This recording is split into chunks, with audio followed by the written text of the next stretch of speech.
পঁচিশটা কি তোমার নামে তাহলে? কথার নামে।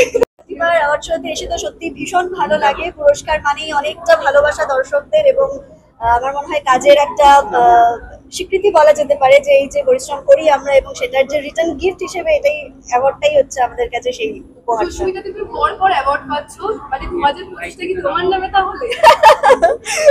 কথার নামে। কথার নামে। আচ্ছা, শুধু কি কথার নামে নাকি আরেকজনের পাশে নাম? কথা মানেই তো পুরো পরিবার, মানে কথা পরিবার আর কি, মানে আমি সেটার কথা বললাম। আচ্ছা, কতটা নার্ভাসনেস বা কতটা এক্সাইটমেন্ট ফিল হয় অ্যাওয়ার্ড নেওয়ার সময়? দুটোই, একদম দুটোই সমানে সমানে হয়। নার্ভাসও লাগে আর এক্সাইটমেন্টটা তো প্রচুর রয়েছে, কারণ অ্যাওয়ার্ড পাওয়াটা মানে সত্যি এটা ভীষণ মানে এটা একটা যোগ্যতাও, এবং ভীষণ একটা সম্মানের ব্যাপার। তো সত্যি ভীষণ ভালো লাগে। আর অ্যাওয়ার্ড পেতে কার না ভালো লাগে বলো তো? একদম একদম। আর বলছি, একদম ফার্স্ট দিন যেদিন অ্যাওয়ার্ড পেয়েছিলে আজকের দিনে একটা তফাৎ, তো সেক্ষেত্রে ফার্স্ট দিনের অভিজ্ঞতা মনে পড়ে?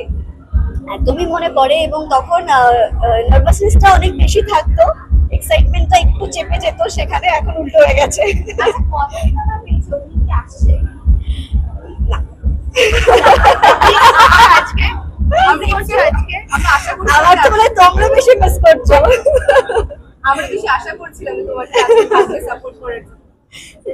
দর্শকদের জন্য কিছু পুজোর জন্য কিছু বার্তা দিই। এই তো বললাম যে পুজোতে সবাই ভীষণ মজা করে, এবং চারিদিকে আস্তে আস্তেই দেখছিলাম যে শহরটা সেজে উঠছে, আবার ভীষণ আলো, চারিদিকে হোর্ডিং লেগে গেছে এবং প্যান্ডেল শুরু হয়ে গেছে। সেটা দেখেই মনে হয় যে পুজো আসছে পুজো আসছে। তো বাঙালিদের পুজো মানে সব থেকে বড় উৎসব, এবং 4টে দিনের জন্য সারা বছর অপেক্ষা করা।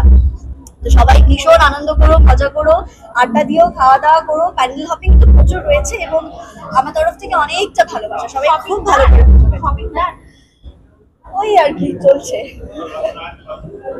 Thank you.